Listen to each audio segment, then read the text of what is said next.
Le collectif des défenseurs sahraouis des droits de l'homme est monté au créneau dans un nouveau rapport qui accable le régime du Marzen. On y trouve les graves violations que subissent les Sahraouis dans les territoires occupés, allant des arrestations arbitraires à la torture. Les témoignages des victimes, vous le verrez, révèlent des pratiques inhumaines perpétrées par les autorités marocaines qui cherchent à étouffer toute contestation en faveur de l'autodétermination. Amel Bouarda.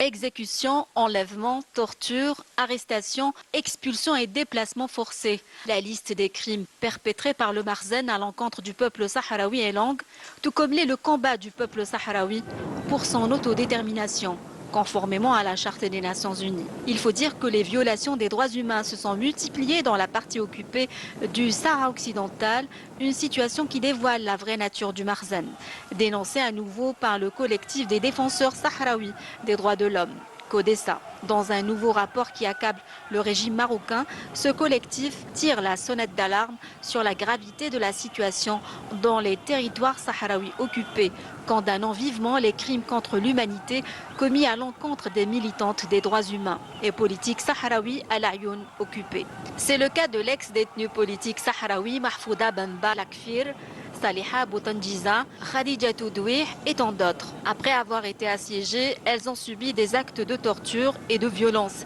physique et verbale.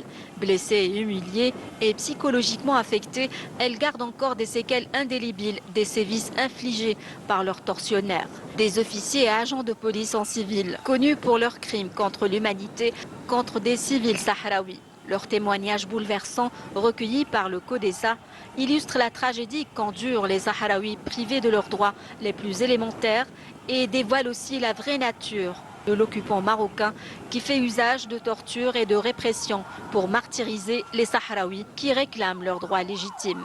Il faut dire que depuis son invasion du Sahara occidental en 1975, l'occupant marocain utilise systématiquement ces pratiques comme outil de répression pour brimer le droit du peuple sahraoui à l'autodétermination. Déterminé à aller au bout de son combat, le collectif des défenseurs sahraouis des droits de l'homme appelle la communauté internationale à intervenir en urgence pour mettre fin au drame du peuple sahraoui, exigeant une enquête internationale indépendante pour que ces crimes ne restent pas impunis et pour la libération de tous les prisonniers politiques détenus dans les geôles marocaines. Tout en s'indignant de l'impunité accordée au Maroc, ce collectif réclame l'organisation dans les plus brefs délais d'un référendum d'autodétermination pour le peuple sahraoui pour garantir ses droits en vertu de la légalité internationale et des résolutions des Nations Unies.